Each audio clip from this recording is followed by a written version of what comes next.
সুপ্রিয় দর্শক মণ্ডলী, সেভেন রিং সিমেন্ট ফ্রন্টলাইনে স্বাগত জানাচ্ছি আপনাদের সবাইকে। আমাদের সঙ্গে রয়েছেন শামসুজ্জামান দুদু, ভাইস চেয়ারম্যান বিএনপি, আর আছেন হাসান হাফিজ, সভাপতি জাতীয় প্রেস ক্লাব এবং কালের কণ্ঠের সম্পাদক। ধন্যবাদ। দুজনকে স্বাগত জানাচ্ছি। দুদু ভাই, আপনাকে দিয়ে শুরু করি। এটা ঐতিহাসিক মুহূর্ত। আগামীকাল 17 বছর পর বিএনপির ভারপ্রাপ্ত চেয়ারম্যান তারেক রহমান দেশে ফিরছেন। ব্যাপক কৌতূহল মানুষের মধ্যে, চাঞ্চল্য আছে। তবে যেটা বলা আছে যে তার সামনে অনেকগুলো চ্যালেঞ্জগুলো সামনে নিয়ে রেখেই কিন্তু তিনি আসছেন। প্রথম চ্যালেঞ্জ যেটা আমি একটু বলে দিই, সেটা হচ্ছে যে নিরাপত্তা। মানুষ নিজেকে নিরাপদ ভাবতে পারছে না, এটা হলো বড় চ্যালেঞ্জ। এটা মানুষের মধ্যে নিরাপত্তা ফিরিয়ে আনতে হবে। আন্তঃরাষ্ট্রীয় সম্পর্কের ক্ষেত্রেও একটা মোটামুটি এক ধরনের কী হয়েছে, মানে উত্তেজনা টানাপোড়েন চলছে। অর্থনৈতিক সংকট তো আছেই, আর মব ভায়োলেন্স মানুষকে আরও অস্থির করে ফেলছে। এই পরিস্থিতির সামনে একটা নির্বাচনও আছে। আপনি কীভাবে দেখেন? জি, আপনাকে ধন্যবাদ। হাফিজ ভাইকে শুভেচ্ছা, আর যারা দেখছেন আমাদের অনুষ্ঠান তাদেরকে অভিনন্দন, ধন্যবাদ। আপনি যে প্রসঙ্গটা উত্থাপন করেছেন, 5টি বিষয়, এর উপরে বাংলাদেশ এখন দাঁড়ায় আছে। এই 5টি সমস্যা একটা থেকে আরেকটা বিচ্ছিন্ন না, অর্থাৎ একটা ঠিক হয়ে গেলে 4টা ঠিক হয়ে যাবে এমন ঘটনা না। হ্যাঁ, নিঃসন্দেহে আমরা একটি ঐতিহাসিক মুহূর্তে অপেক্ষা করছি। 17 বছর পর যে মানুষটাকে শুধু রাজনীতিতে আসার কারণে তার মতো করে সে রাজনীতির ভাবনা যে চিন্তা করেছিল, হয়তো অন্যদের কাছে অপছন্দ থাকতে পারে, 1/11-এর পরপর তার উপরে যে শারীরিক অত্যাচার করা হয়, আল্লাহ তাকে রক্ষা করছে বলে আমার ধারণা। জি, মারাও যেতে পারতেন। যেসব ছবি পরবর্তীতে আমরা দেখেছি, পিছন দিকে হাত মানে বেঁধে ঝুলিয়ে সেখান থেকে, মানে ভয়ঙ্কর একটা পরিস্থিতি বলবো আমি। সেই সময়গুলোতে মানে যারা এর সঙ্গে সম্পৃক্ত ছিলেন, তারা বাংলাদেশটাকে ভবিষ্যতে কোন দিকে নিয়ে যেতে চাচ্ছিলেন, তখন ওই ঘটনার মধ্য থেকে আমরা দেখেছিলাম। বাধ্য করা হয়েছিল, জীবন তাকে রক্ষা করার জন্যে বিদেশে যেতে হয়েছিল, এবং দীর্ঘদিন তিনি চিকিৎসার মানে রত ছিলেন এবং চিকিৎসার মধ্যে ছিলেন।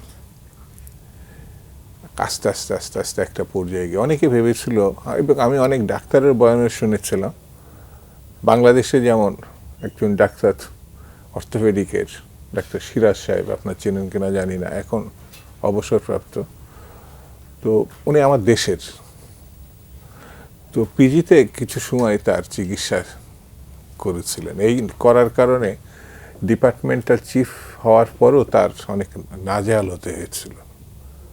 অর্থাৎ বাংলাদেশে সেই সময় তার সঙ্গে যে আচরণ করা হয়েছিল সেটা খুবই ভয়ঙ্কর এবং মর্মান্তিক। বাংলাদেশে এমন না, কিন্তু এতটা ব্রুট ছিল না, কিন্তু ওই সময়টা এতটা ভয়ঙ্কর পরিণতির দিকে গেছিল যেটা চিন্তা করা যায় না। পরবর্তীতে লন্ডনে গেছেন, চিকিৎসা নিয়েছেন, এই পরবর্তী আমরা সবাই তো জানি ঘটনাগুলো। এর মধ্য দিয়ে ক্রমে ক্রমে একটি সময়, মানে দীর্ঘ আন্দোলন সংগ্রামের মধ্য দিয়ে দেশনেত্রী বেগম খালেদা জিয়া দায়িত্ব পালন করতে গেছে, যখন অসুস্থ এবং কারাবন্দী নির্যাতনের মুখে পড়ছে, তখন তিনি কিন্তু বিএনপিকে সংগঠিত শুধু করেননি, আন্দোলনের একটা ধারার মধ্যেও বিএনপিকে রেখেছিলেন, এবং খুব পরিকল্পিতভাবে, কার্যকরভাবে। অর্থাৎ বিএনপির লক্ষ লক্ষ মামলার মুখোমুখি হয়েছে, গুম হয়েছে, হিংস্রতার মধ্যে পড়েছে, জেল হয়েছে, কিন্তু বিএনপিকে ঠিকই রাখা যায়। এটা আমার কাছে মনে হয়েছে। আমি নিজেও বেশ কয়েকবার জেলে গেছি। এর পুরা কৃতিত্বতারা আমি বলবো যে শেখ হাসিনা সেই সময় তার বিরুদ্ধে যে সব কটূক্তি করেছে, উপহাস করেছে, সাহসের মানে প্রসঙ্গ উত্থাপন করেছে, যেগুলো এখন সবগুলোই তার ঘাড়ে গিয়ে পড়েছে। মানে কিভাবে পালিয়ে গেছে, কতটুকু তার সাহস, এই জিনিসগুলো কিন্তু আমরা এখন দেখছি। ঠিক সেগুলো সব কিছু ছাপায় একটা মুহূর্তের শেষের দিকে এসে, যখন সরকারের হাসিনা পালাইছে, পতন হয়েছে, মানে শেখ হাসিনা সরকারের দীর্ঘ 15-16 বছরের নির্যাতন অবসান ঘটেছে 5ই আগস্টের মধ্য দিয়ে 24-এর, তখন কিন্তু খুব একটা মানুষের জিজ্ঞাসা ছিল যে তারা জানতে চেয়েছে তাদের আপন মানুষটাকে দেখতে চেয়েছে, কবে আসবেন তিনি। জি। এবং আমি টকশোতে, মিটিংয়ে, রাস্তায়, বিভিন্ন জায়গায় সবার সঙ্গে যখনই গেছে এই প্রশ্নটা প্রকাশ্য অথবা অপ্রকাশ্য আমি মুখোমুখি হয়েছে। তো এখন মনে হয়েছে যে এটার অবসান আগামীকালই হবে। এই আগামীকাল শব্দটা কিন্তু এতদিন আমি বলতে পারিনি, কেউই বলতে পারেনি। তিনিও একটা সময় বলেছেন শীঘ্রই আসবেন, তো সেই শীঘ্রটা সমাপ্ত হবে আগামীকাল। সেই জন্য আমার কাছে মনে হয়েছে যে যে 5টি চ্যালেঞ্জের কথা আপনি উপস্থাপন করলেন, আইন শৃঙ্খলা বলে আদতে কিছু আছে কিনা সন্দেহ এখন দেশে, কখন কি ঘটবে। মানে আমার 54 বছর বয়স, রাজনৈতিক বয়সের বাংলাদেশের সময়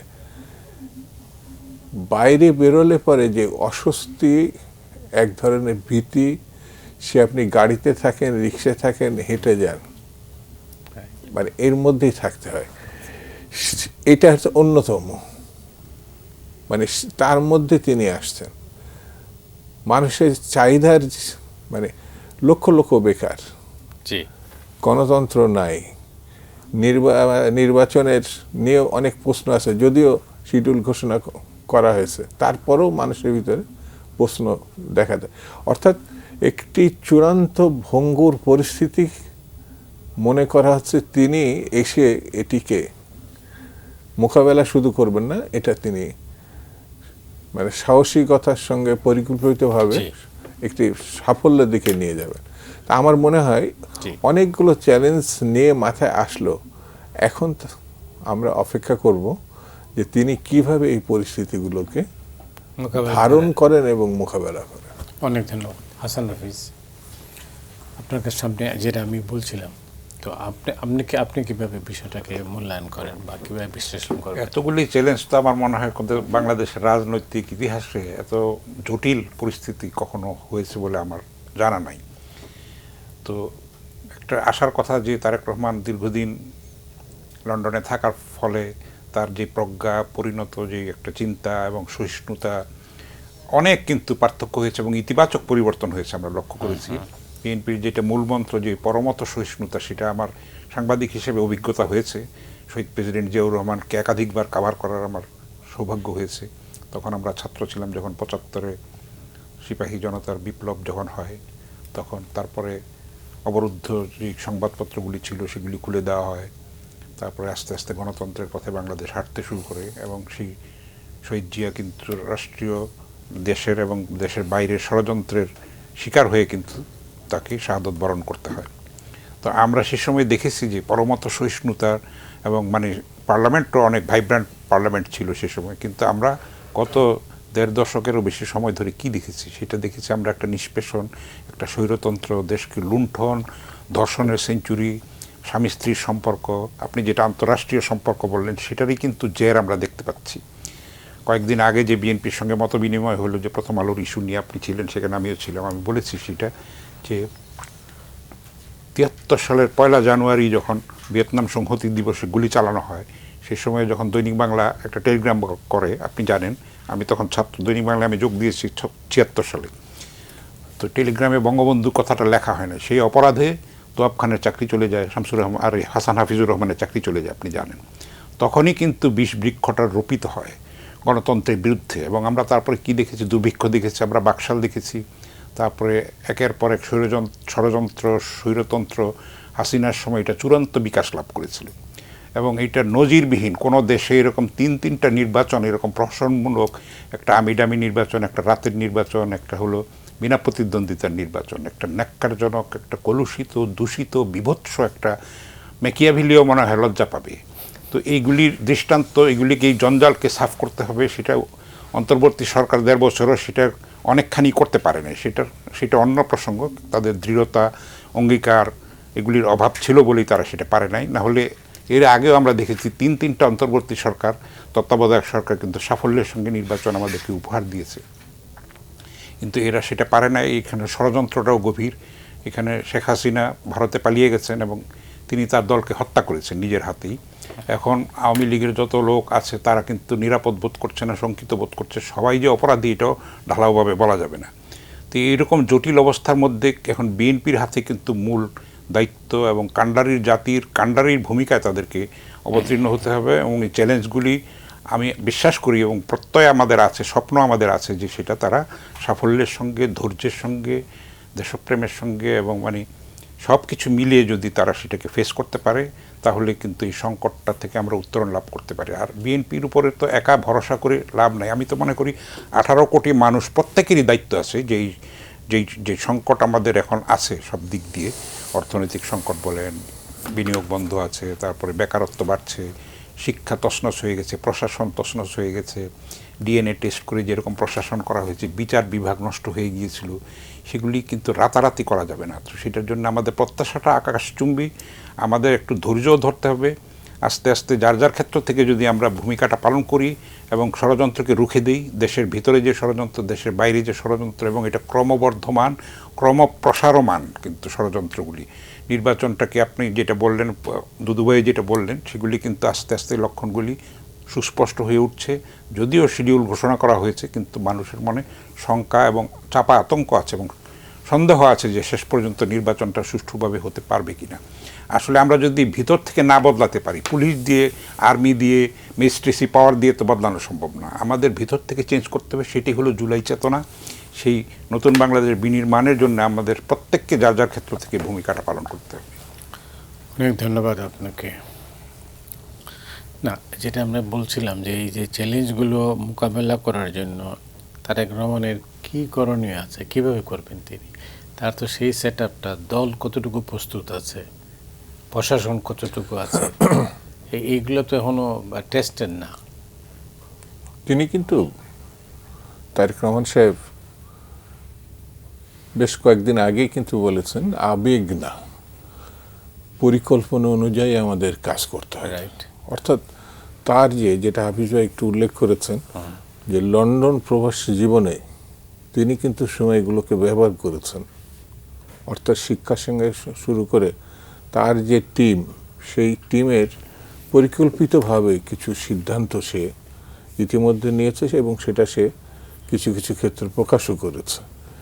তো উনি, আমার ধারণা যে সমস্যাগুলো আপনি যে প্রসঙ্গগুলো উত্থাপন করলেন, এটি পরিকল্পিতভাবে যদি করা না যায়, আমাদের অনেক ইতিহাসে অনেক পরিবর্তনের পরবর্তীতে আবেগটাই বেশি কাজ করেছে এবং খুব দ্রুতই সেগুলো নির্বাসিত হওয়ার পরে বাস্তবতার মুখে যখন পড়েছে, তখন আর সরকারের পক্ষে, তৎকালীন সব সরকারের পক্ষে সেগুলো মোকাবেলা করা সম্ভব হয়নি। এখন তিনি, আমার কাছে ধারণা, আসার পরে বিএনপিও এত নির্যাতন, শুধু বিএনপি বললে ভুল হবে, এটা সর্বক্ষেত্রে এমন কোনো জায়গা নেই, পেশাজীবীদের কোনো জায়গা নেই যে জায়গাগুলোতে তছনছ করে ফেলা হয়নি। কোনো প্রতিষ্ঠান বলে কোনো কিছু নাই। এমনকি এই নির্বাচন যেটাই হবে, যেটা আমরা আশা করেছি, বলা যায় যে 16-17 বছরের যে দীর্ঘ আন্দোলন, একটি সুষ্ঠু নির্বাচনের প্রত্যায়িত এই আন্দোলনটা, যেটা 14, 18 আর 24, এই যে তিনটা নির্বাচন, এই দেশের মানুষ, আমার ব্যক্তিগত বিশ্বাস, ভীষণভাবে তারা গণতন্ত্র পছন্দ করে। এই গণতন্ত্র এবং স্বাধীনতার জন্য তারা যুদ্ধ পর্যন্ত করেছে। তো সেই গণতন্ত্র এবং স্বাধীনতা মূল ভিত্তিটাই আপনার নির্বাচন, মানুষের ভোটাধিকার প্রয়োগের ক্ষমতাটা। যেমন এই বাংলাদেশটা বিভক্ত, কিন্তু আমার বিবেচনায় মনে হয়েছে 17 নির্বাচনে মানুষ সুযোগ পাইছিল, তার সে পছন্দ মতো ভোট দিয়েছিল, কিন্তু তাদের হাতে ক্ষমতা দেওয়া হয়নি।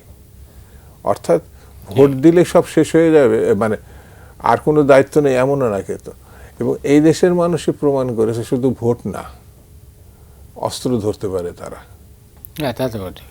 71-এ যেটা, সেই কারণে আমার কাছে যেটা মনে হয়েছে যে উনি যে কথাগুলো বলেছেন এবং উনি যে সময়টা পেয়েছেন লন্ডনে, সেই সময়গুলোকে ঠিকমতো যদি উনি যেটা বললেন যে পরিকল্পনা মতোই আমরা ভবিষ্যতে কাজ করব, তাহলে আমার কাছে মনে হয়েছে সেই টিমটা ঠিকমতো যদি কাজ করে, সেই টিমের মূল অন্যতম দিক হবে পার্লামেন্ট, অন্যতম দিক হবে সরকার, এই মানে সরকারের বাইরে ছায়া সরকার, সবগুলোই মানে সম্পৃক্ত সব কিছুর সঙ্গে।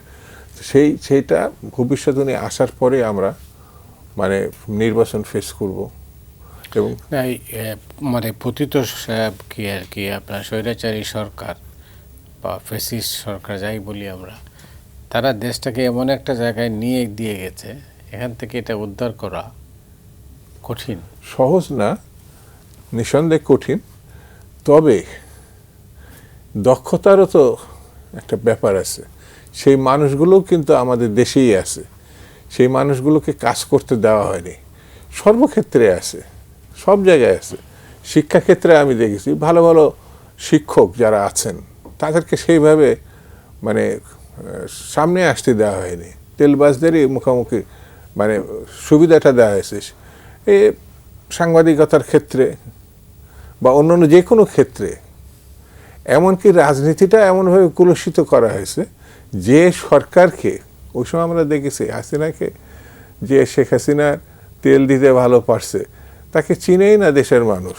অনেক প্রবীণ মানে আওয়ামী লীগকে যত সমালোচনাই করি, আওয়ামী লীগকে শেখ হাসিনাই ধ্বংস করেছে, যত কথা বলেন, কিছু মানুষ তো ছিল যারা নর্মাল ইলেকশন করলো তারা জিততো, কিন্তু এই নর্মাল ইলেকশনটা ধ্বংস করার কারণে ওই লোকগুলোকেও মানে কি বলবো কলুষিত নির্বাচনের অংশীদার হতে হয়েছে। তো সেই জিনিসটা আমাদেরকে যদি ফিরিয়ে আনা সম্ভব হয়, তাহলে আমার দেশে এই টিমটা আছে এবং সেটি কাজ করা সম্ভব এবং ভবিষ্যতে এটা প্রমাণ হবে। যে প্রশ্নটা যদি বিএনপি কতটা প্রস্তুত? বিএনপি প্রস্তুত। ধন্যবাদ। এবার আসি গণমাধ্যম, এটাও একটা বড় চ্যালেঞ্জ। আপনি জানেন যে এই তথ্য মন্ত্রণালয় থাকার কারণে একটা অনুগত সংবাদকর্মীর জন্ম হয়, যে কারণে আমরা যা দেখলাম এর আগে শেখ হাসিনা 15 বছরের শাসনকালে 2 বার সম্পাদকদের সঙ্গে কথা বলেছিলেন, এরপরে আর কখনো বলেননি, বলেছেন অনুগতদের সামনে নিয়ে। অন্তর্বর্তী প্রশাসনের যিনি দায়িত্বে আছেন ডক্টর মোহাম্মদ ইউনূস, তিনি কথা বলেছেন মাত্র একবার। তা আমরা 3রা সেপ্টেম্বর গত বছর। এইটার অর্থটা কি? এটাতে তো দূরত্বটা তৈরি হয়। আপনি জানেন যে সেই অনুষ্ঠানে ওই যে মত বিনিময় যেটা হয়েছিল বিএনপি, সেখানে আমি বলেছি যে একবার মাত্র আস্থায় নিয়েছেন সম্পাদকদের, এবং রাজনৈতিক দলগুলিকে আস্থায় নিয়েছেন উনি অনেক পরে, এবং একসঙ্গে 10টা দলকে ডেকে এনে এক বিকালে এটা হয় না, তো সময় লাগে, তাদের কথা শুনতে হবে, এগুলি তর্ক হবে, বিতর্ক হবে, তারপরে একটা মতৈক্য হবে। সেই অ্যাকশনটা তো আমরা দেখি নাই, ফলে ন্যাশনাল ক্রাইসিসটাকে সেভাবে মোকাবেলা করা যায় নাই। এখন 25 জন উপদেষ্টার পক্ষে তো সম্ভব না, এটা তাদের বিরুদ্ধে সমালোচনা আছে, তারা এনজিওর উপদেষ্টা, সেটা কিন্তু ভুলও না, সেটা তথ্য আছে, এবং অনেকেই অন্য দেশের নাগরিকও বটে। সেগুলি বলার তো সময় এসছে এখন, সেটা তো সুস্পষ্টভাবে হিসাবটা নিতে হবে এখন। তো এগুলি করে আমি তাদের সততা এবং দেশপ্রেম নিয়ে প্রশ্ন তুলছি না, কিন্তু দক্ষতা, বিচক্ষণতা, দূরদর্শিতা, দৃঢ়তা নিয়ে আমি প্রশ্ন তুলতে চাই। এবং আমরা চাই যে সসম্মানে তারা বিদায় নিক, কিন্তু পরিস্থিতি কিন্তু আস্তে আস্তে ঘোলাটাই হয়ে যাচ্ছে। তাদের ভূমিকাও, তাদের যে অবদান, তাদের যে রোল, সেটাও কিন্তু প্রশ্নবিদ্ধ হচ্ছে আস্তে আস্তে। আমরা সেগুলি দেখতে পাচ্ছি, হয়তো ভবিষ্যতে কেঁচো খুঁড়তে সাপ বেরিয়েও আসতে পারে। আমরা সেটা চাই না, আমরা চাই যে তাদের সসম্মানে তারা বিদায় নিক। এই যে কত নাটক হচ্ছে, আপনি জানেন যে গতকালও একটা ঘটনা ঘটলো যে নতুন উপদেষ্টা হবে এরকম করে মন্ত্রী পরিষদ সেভাবে প্রস্তুতি নিয়েছিল, তারপরে আবার বলেছে গো স্লো। আমরা এত অস্বচ্ছতা কেন থাকবে? এটা কি লাভটা আছে? এতে তাদের কাউন্টডাউন চলছে, এখন উপদেষ্টাদের তো ক্ষণগণনা চলছে, তো নির্বাচন যেহেতু নির্দিষ্ট, তারপর তো তাদেরকে বিদায় নিতে হবে। এখন তো তাদের সেই সসম্মানে কিন্তু যাতে প্রস্থানটা হয় সেটার জন্য কাজ করাটা দরকার। এবং আপনি জানেন যে প্রশাসন সেভাবে কাজ করছে না, তো উপদেষ্টাদের কথা তো সেভাবে শোনা হচ্ছে না বলে অভিযোগ আছে। তো একটা অচলাবস্থা তৈরি হয়েছে, সেগুলি তো দুঃখজনক আসলে। তো তো তাদের যদি দক্ষতা থাকতো, দৃঢ়তা থাকতো, তাহলে আইনশৃঙ্খলা পরিস্থিতির এরকম অবস্থা হবে কেন? মবক্রেসি একের পর এক কেন ফ্লেয়ার আপ হবে, কেন উস্কানি পাবে? সেটা যদি কঠোর হাতে দমন করা হতো, সেই ম্যান্ডেট কিন্তু এই সরকারের ছিল।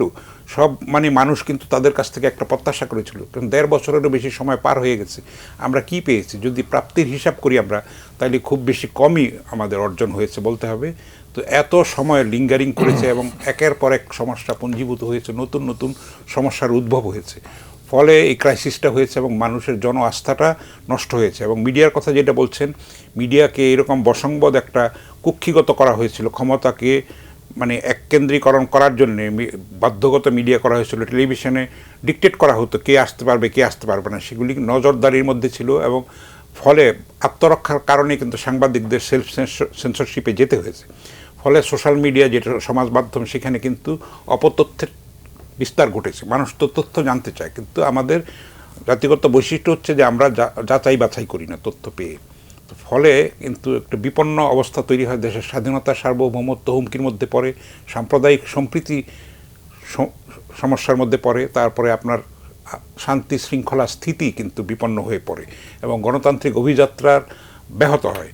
ফলে আমাদের মূল মিডিয়াকে এমনভাবে অপদস্থ করা হয়েছে, মিডিয়া বন্ধ করে দেওয়া হয়েছে, টেলিভিশন বন্ধ করে দেওয়া হয়েছে, খবরের কাগজ বন্ধ করে দেওয়া হয়েছে দিনের পর দিন। তারপরে সাংবাদিক লাঞ্ছিত করা হয়েছে, মাহমুদুর রহমানের কথা আপনারা জানেন, আবুল আসাদ সাহেবের কথা জানেন। তারপরে সেই ঘটনার জের কিন্তু এখনও রয়ে গেছে। যদিও 5ই আগস্ট পরবর্তী সময়ে আমাদের প্রত্যাশা ছিল যে একটা সহিষ্ণুতার সংস্কৃতি গড়ে উঠবে, কিন্তু তার বদলে আমরা দেখতে পাচ্ছি সব দিকে হিংস্রতা মাথাচাড়া দিয়ে উঠছে, সব জায়গায় অসহিষ্ণুতা মাথাচাড়া দিয়ে উঠছে এবং পারস্পরিক অবিশ্বাস, হানাহানি, বিদ্বেষ, অসূয়া, হিংসা, জিঘাংসা, প্রতিহিংসা কিন্তু একের পর এক স্থান করে নিচ্ছে এবং এটা কিন্তু জনমনে একটা আতঙ্ক তৈরি করেছে। ফলে এই সংকটটা একটা জাতীয় সংকট। এখানে সবগুলি রাজনৈতিক দলকে আস্থায় নিয়ে এই ইস্যুটার প্রশ্নে কিন্তু সরকারকে এটা অ্যাড্রেস করতে হবে। সেই সংকটটার আমরা কোনো লক্ষণ দেখতে পাচ্ছি না। এটা খুবই দুঃখজনক এবং মর্মান্তিক এবং উদ্বেগজনক। অনেক ধন্যবাদ হাসান হাফিজ, যে বিবিধ বর্ণনা দিলেন মিডিয়া বলতে গিয়ে। আজকে কিন্তু মানুষের মাঝে এক ধরনের আতঙ্ক আছে। শুধু আতঙ্ক বললে কম বলা হবে। আপনি দেখেন, খুব একটা সামান্য বিষয়ই বলবো আমি, আবেগের বিষয় থাকতে পারে, কোনো কিছু বিচার বিশ্লেষণ ছাড়াই এই যে 2টি প্রতিষ্ঠিত পত্রিকা আপনার একেবারে ভবন সহ পুড়িয়ে দেওয়া, আমার কাছে মনে হয়েছে এটা ভয়ঙ্কর একটা বিপজ্জনক অবস্থার দিকে দেশকে নিয়ে যাওয়ার যে ঘটনা, সেটাই আপনার এখানে আছে। একেবারে সোশ্যাল মিডিয়ায় আনুষ্ঠানিকভাবে ঘোষণা করে, পরে আমি এটা চেক করছি, সত্যি ঘোষণা করা হয়েছে একটা ইউনিভার্সিটির একটা ছাত্র সংসদের নির্বাচিত বলে দাবিদার একজন সাধারণ সম্পাদক একটা সংগঠনের, সে এটাকে বলছে। এবং শুধু 2টি পত্রিকা না, প্রথম আলো বা ডেইলি স্টার না, আপনার ছায়ানটের সঙ্গে আপনি এই জায়গা পুড়িয়ে দেওয়াটার সঙ্গে আমাদের দেশের সংস্কৃতির ঘটনাটা যুক্ত হয়ে যাবে, হয়ে গেছে অলরেডি। আপনি ছায়ানটকে কোনভাবে দেখছেন, এটা অনেক কিছু নির্ভর করবে বাংলাদেশের।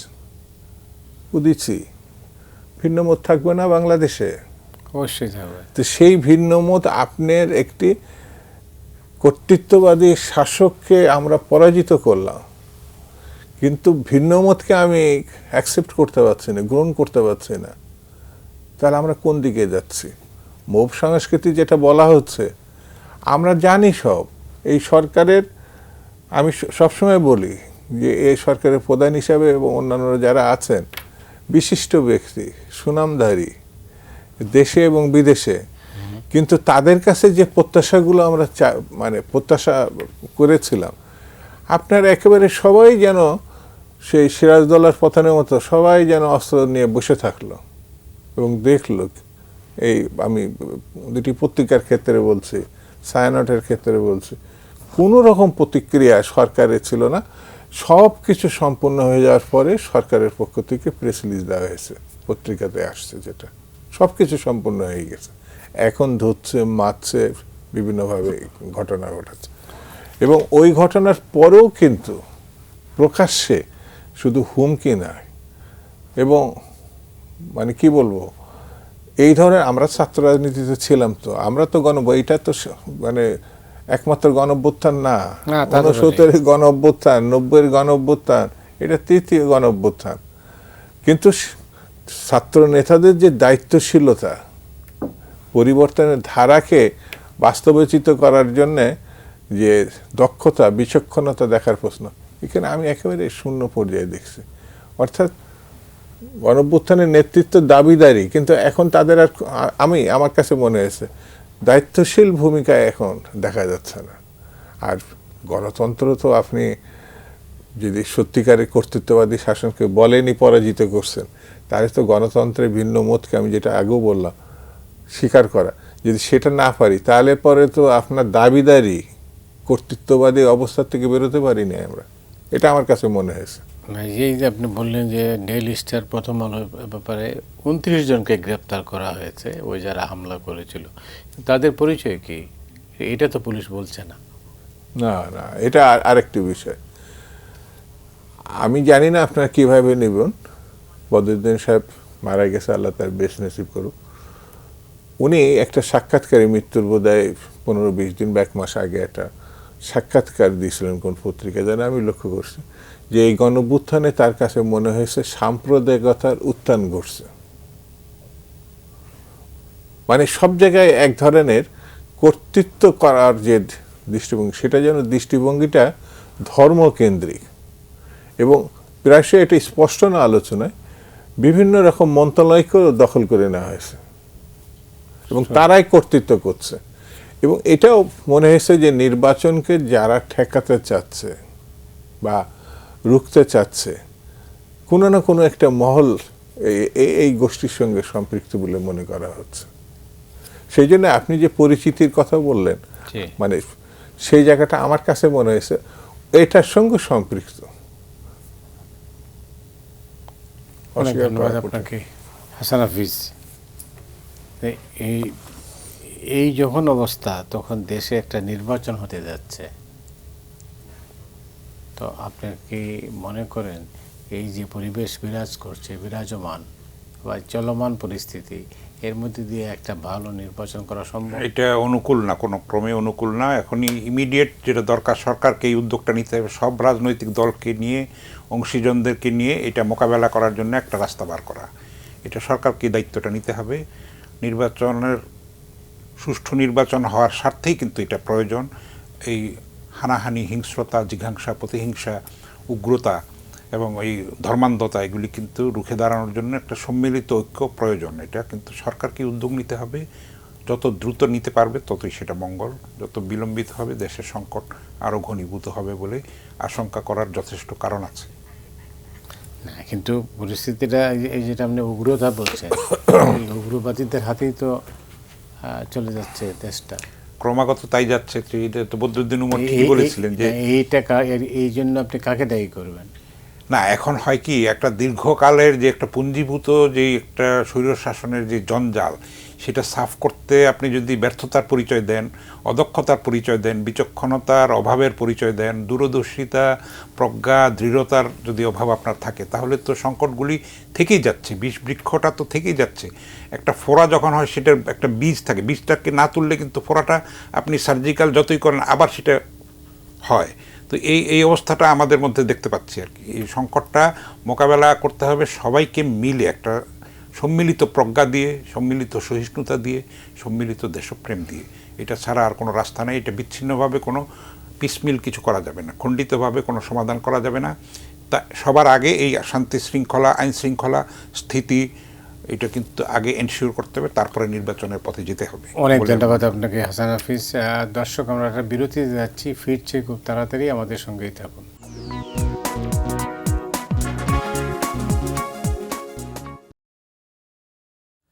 সুপ্রিয় দর্শক মণ্ডলী, 7 রিং সিমেন্ট ফ্রন্টলাইনে আবারও স্বাগত। আমাদের সঙ্গে রয়েছেন হাসান হাফিজ এবং শামসুজ্জামান দুদু। তাদের এবার দুদু ভাই, আপনার কাছে আসি। আপনি জানেন ঢাকা দিল্লি সম্পর্কে কিন্তু একদম বড় ধরনের দূরত্ব তৈরি হয়েছে। রাষ্ট্রদূত পাল্টা তলব, পাল্টা তলব হচ্ছে, হামলা হচ্ছে, নানা ধরনের।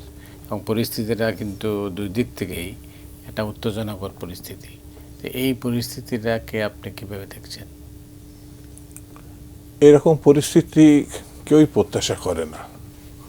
মানে দুটি সভ্য দেশ, গণতান্ত্রিক দেশ, তাদের সম্পর্ক হবে আন্তরিক, ভালোবাসার, হৃদ্যতাপূর্ণ, এটাই মানে স্বাভাবিক।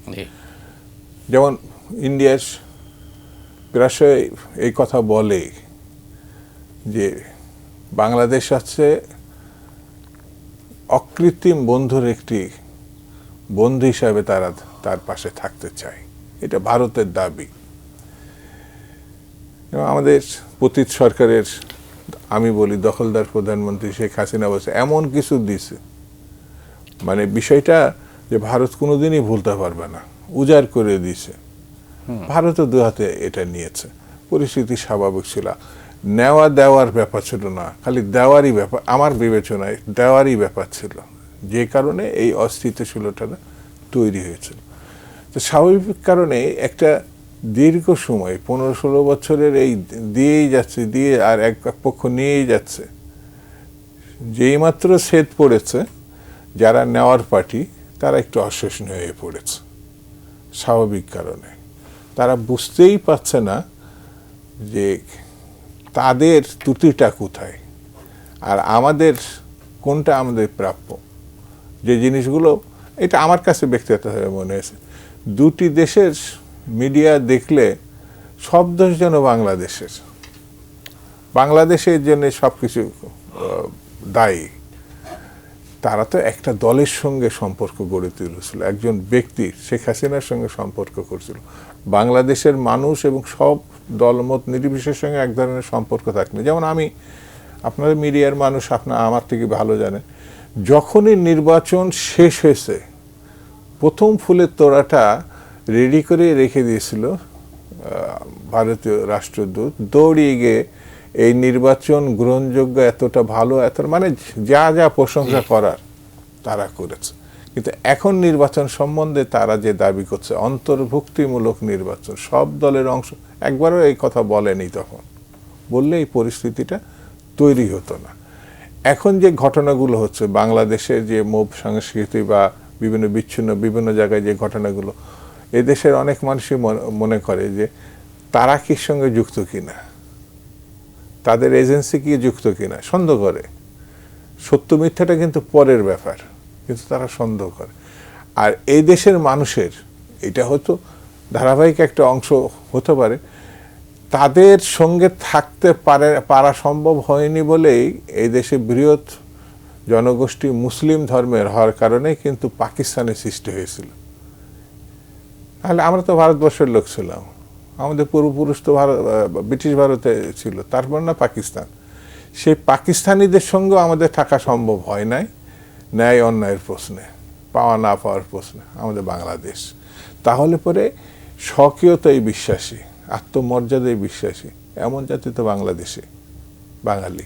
সেই কারণে আমার কাছে মনে হয়েছে এখন তারা যা চাচ্ছে, যেভাবে চাচ্ছে, এই বিষয়টি যদি তারা পূর্ণ মূল্যায়ন না করবে ইন্ডিয়া, তাহলে এই জিনিসটা দূরে। এখন পরিস্থিতি এমন দাঁড়া করেছে উস্কানিমূলক যে যেন পারলে যুদ্ধ লেগে যায়। এটা তো বাংলাদেশ কামনা করে না, আমার কাছে মনে হয় এই দেশের মানুষও কামনা করে না। নিঃসন্দেহে একটি সমতা ভিত্তিক, ছোট ভাই বড় ভাই না, মানে সমমর্যাদার ভিত্তিতে একটি সম্পর্ক নির্ধারণ করা সম্ভব না হলে পরে এই পরিস্থিতির উত্তরণ ঘটবে না। অনেক ধন্যবাদ আপনাকে। ভালোবাসা ছিল একতরফা, যেটা দুদুভাই বললেন। অবশ্যই আমরা তো মানে যা দেখেছি, শেখ হাসিনার পররাষ্ট্রমন্ত্রী তো অন রেকর্ড বলেছেন যে স্বামী স্ত্রীর সম্পর্ক। এটা বলতে লজ্জা হয়, কিন্তু বাস্তবতা, এবং সেটা কালক্রমে সেটা কোন দিকে গেছে আমরা সেটা দেখতে পাচ্ছি। অন্যায়ভাবে আশ্রয় দিয়ে রেখেছে এবং বাংলাদেশের চিঠির জবাবও দিচ্ছে না, অনুরোধের জবাবও দিচ্ছে না। বন্দি প্রত্যর্পণ চুক্তিও আছে আমাদের, একটা রায়ও হয়ে গেছে, আরও রায় হবে সামনে। সেগুলি জাতিসংঘের তদন্তে প্রমাণিত হয়েছে যে গণহত্যা করা হয়েছে। তো একটার পর একটা কিন্তু এগুলি বেরোচ্ছে। যতদিন না পর্যন্ত পারস্পরিক শ্রদ্ধা এবং আস্থার জায়গাটা তৈরি না হবে ততদিন কিন্তু এই উত্তেজনাটা থাকবে এবং এটা আরও ক্ষতি করতে থাকবে। আমাদের ক্ষতিটা হয়তো বেশি হবে, ভারত যে খুব উপকৃত হবে এটা মনে করার কোনো কারণ নেই। আপনি জানেন পেঁয়াজ নিয়ে যা করেছে কিছুদিন আগেও, পেঁয়াজের শবযাত্রা হয়েছে মহারাষ্ট্রে, এত বেশি উৎপাদন হয়েছে। বাংলাদেশ 98% যেখানে আমদানি করতো সেখানে আমদানি করেছে 2%। তো ওইখানে কান্নাকাটি লেগে গেছে। আপনার যেখানে মেডিকেল যে ফেসিলিটিস, আমরা যেসব চিকিৎসা সেবা নিতে ভারতে যেতাম, সেগুলির সঙ্গে আনুষঙ্গিক অনেক ব্যবসা তাদের বাণিজ্য হতো, অনেক তাদের ফরেন কারেন্সি তারা পেত, সেগুলিও কিন্তু হাহাকার। কলকাতায় শূন্যতা দেখা যাচ্ছে, আরও বিভিন্ন জায়গায়। আমরা কি মহামারী লেগে আমরা মরে গেছি? মরে যাইনি। একসময় গরু নিয়ে আমাদের সঙ্গে যা করা হতো, তো গরুতে আমরা স্বনির্ভর তো হতে পেরেছি, পেঁয়াজও আমরা অনেকখানি স্বনির্ভর হতে পেরেছি। যদি একটা সুনির্দিষ্ট পরিকল্পনা থাকে, একটা দেশপ্রেমিক সরকার যদি আসে, নির্বাচিত সরকার আসে, জবাবদিহিতা থাকে, জনগণের কাছে আবার বারবার যেতে হবে ভোটের কারণে, সেই ভয়টা যদি থাকে তাহলে অনেক দুর্নীতির থেকে তারা বিরত থাকবে। অবশ্যই একটা সম্ভব, কিন্তু একটুখানি সময় লাগবে। আমরা চাই কি রাতারাতি একদিন পরেই যেন একটা আলাউদ্দিনের আশ্চর্য প্রদীপে আমাদের হাতে এসে গেছে, আমাদের সেই ধৈর্যটাও ধরতে হবে। তো একটা আস্থার জায়গা যদি তৈরি না হয় তাহলে কিন্তু ভারতের ক্ষতি হতে থাকবে। আমাদের বেশি হবে, আমি বারবার বলছি, কিন্তু ভারতেও সেই চাপটা তৈরি হচ্ছে এবং আন্তর্জাতিক অঙ্গনেও সেটা আস্তে আস্তে চাপের মুখে পড়বে। যখন আমাদের বিচারগুলি স্বচ্ছতার সঙ্গে যদি গ্রহণযোগ্যতার এবং এখন যে অবস্থায় আছে এতে তো দুই দেশেরই ক্ষতি হচ্ছে। অবশ্যই ক্ষতি হচ্ছে এবং সেটা কিন্তু আমাদের দোষ দিয়ে তো লাভ নেই। ভারতের কোন প্রতিবেশীর সঙ্গে সম্পর্কটা ভালো আমাকে বলেন? পাকিস্তান বলেন, নেপাল বলেন, ভুটান বলেন, মালদ্বীপ বলেন, শ্রীলঙ্কা বলেন, কার সঙ্গে সম্পর্কটা ভালো?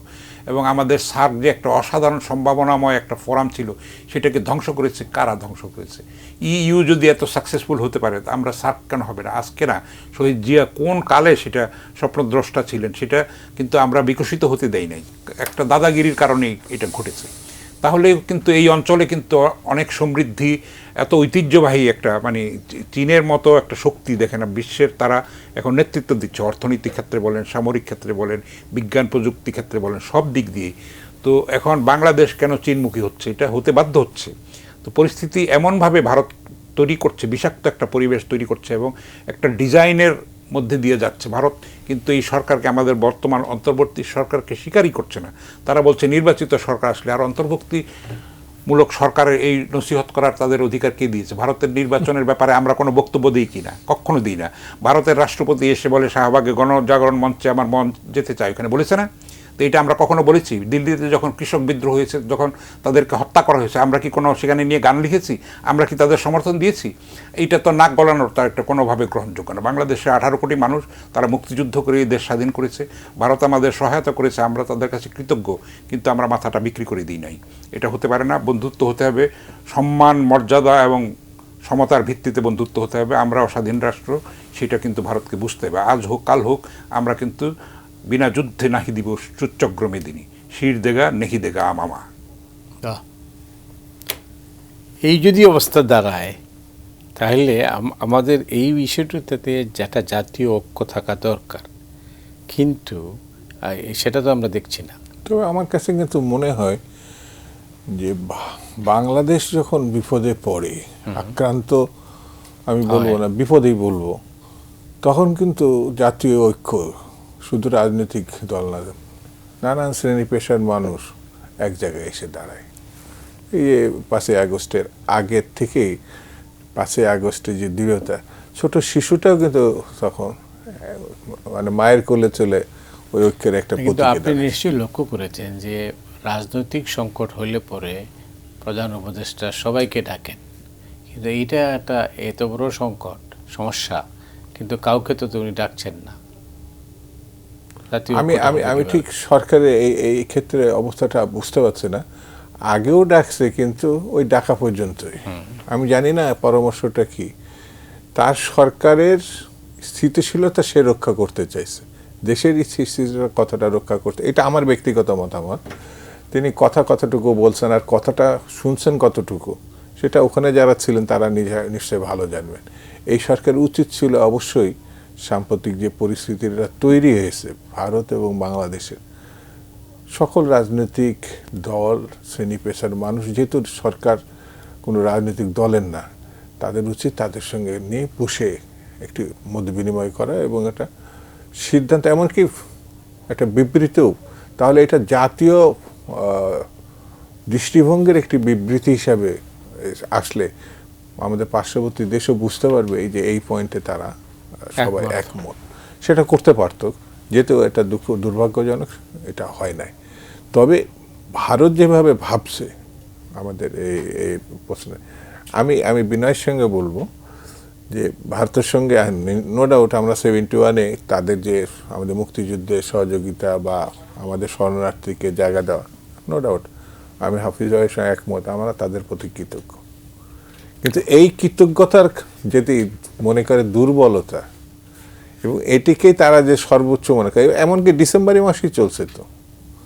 আমি আমি আমি বিভিন্ন জায়গায় এবার খুঁজে খুঁজে আরও বেশি চেষ্টা করলাম যে বিজয় বলতে তারা তাদের সামরিক বিজয়কে ধরেছে। স্টিল এই 56 বছরে এসেও কিন্তু তাদের বোধোদয় হয়নি, মুক্তিযুদ্ধের বিজয় হিসাবে তারা এটা অ্যাকসেপ্ট করে নাই। এই যে আমার দেশের সর্বোচ্চ যে বিষয়টা, তো আমার বন্ধু হিসাবে তারা তো মুক্তিযুদ্ধে সহযোগিতা করার জন্য সেনাবাহিনী আসছিল, কিন্তু তারা আমার একটা বসার চেয়ার পর্যন্ত দেয় নাই মুক্তিযুদ্ধের যে কমান্ড কাউন্সিল ছিল। তো আমার কাছে যেটা মনে হয়েছে যে সমতার ভিত্তিতে যদি আসে, হ্যাঁ এই যে ব্যবসাপাতি শুধু আমরা ক্ষতিগ্রস্ত হচ্ছি, তারা হচ্ছে না তা না, তারাও হচ্ছে। আমার তো মনে হয়েছে যে কিছু কিছু প্রতিষ্ঠান আছে মেডিকেল, যেটা আমাদের এই কলকাতা কেন্দ্রিক বা ওই চেন্নাই কেন্দ্রিক আছে, এগুলো বন্ধ হয়ে যাবে। এতে খুশি হওয়ার কিছু না, আমাদের পার্শ্ববর্তী দেশে গেলে কিছু কম খরচে চিকিৎসা হতো, কিন্তু এখন আবার বিকল্প হিসেবে কিন্তু চীনও যাচ্ছে। এবং আমি তাদের সঙ্গে কথা বলে দেখছি খুব যে বেশি যাচ্ছে, হ্যাঁ চিকিৎসা ক্ষেত্রই আর, কিন্তু ওই জায়গাটা আমাদের সুবিধা, ভাষাগত সুবিধা, ঐতিহ্যগত সুবিধা, সেই কারণে ওই দিকে বেশি যায়। কিন্তু ভারত যে দিকে ঠেলে দিচ্ছে যে পরিস্থিতিটা, এটা সুস্থ এবং স্বাভাবিক কোনো প্রক্রিয়া না। সেই কারণে দায় তাদেরকেও নিতে হবে। আমরা এই পরিস্থিতি সৃষ্টি করিনি, গত 15-16 বছরে তারা এই পরিস্থিতি সৃষ্টি করছে। একক কর্তৃত্ব নিয়ে তারা বাংলাদেশকে তাদের মতো করে দেখার চেষ্টা করেছে। এটি তো কোনো বন্ধুত্বপূর্ণ দৃষ্টিভঙ্গি বলে আমার কাছে মনে হয় না। হাসান হাফিজ, আপনি জানেন যে এটা হলো নাজনীন মুন্নি গ্লোবাল টেলিভিশনে যিনি উপস্থাপনা করেন, তাকে সরানোর জন্য টেলিভিশন কর্তৃপক্ষের কাছে শুধু চিঠি না, এটা মব ভায়োলেন্সও হয়েছে। এবং আপনি জানেন তিনি নিজে স্ট্যাটাস দিয়ে বলছেন যে তাকে সরানোর জন্য মুভ হচ্ছে। তো এই যে পরিস্থিতি মিডিয়াতে, বিশেষ করে আমি মিডিয়ায় ফিরে আসলাম যেহেতু আপনি মিডিয়ার লোক, তো এটাকে আপনি কীভাবে? মিডিয়া তো ক্রমাগত সংকটের সম্মুখীন হচ্ছে, আসলে একটা বিষাক্ত পরিস্থিতির মধ্যে আমরা আছি। হ্যাঁ অবশ্যই, সেটা খুবই দুঃখজনক এবং এটা গণতান্ত্রিক অভিযাত্রাকে যেমন ব্যাহত করবে, দেশের শান্তি শৃঙ্খলা স্থিতিকেও কিন্তু প্রশ্নের মধ্যে ফেলবে এবং এই সংকটটা ক্রমাগত ঘনীভূত হচ্ছে। এটা সরকার সেভাবে মোকাবেলা করতে পারছে না। তাদের বক্তব্য হলো যে ডেইলি স্টার এবং প্রথম আলোর মতো অবস্থা করে দেব, সেটা সরকার সেই ব্যাপারে নিশ্চুপ আছে। এবং রাত্রে 11টার সময় আপনি হঠাৎ করে ভাষণ দিলে তো সমস্যার সমাধান হয় না। আপনি যদি প্রত্যেকটা অংশীজনকে শরিক না করে আপনি যদি এককভাবে সিদ্ধান্ত নেন, আপনাদের অনভিজ্ঞতা অদক্ষতা তো প্রমাণিত হয়েছে, তো আপনারা কেন সেই পথে যাচ্ছেন না? এত এখনও সময় আছে। মানে আপনি জানেন যে মানে ক্রমাগত সংকটটা বেড়ে চলেছে এবং বহুমুখী, কিন্তু যেহেতু নির্বাচনটা প্রলম্বিত করা হয়েছে, সমস্যাগুলি একটার পর একটা হয়েছে। যেই শুধু মব সংস্কৃতি না, আপনার যে মধ্যরাতের যে আন্দোলনের সংস্কৃতি এদেশে হয়েছে, এত দাবি দেওয়া, সেগুলি মূলত স্বীকার প্রথমে করেছে বলেই কিন্তু একটার পরে আরেকটা তৈরি হয়েছে।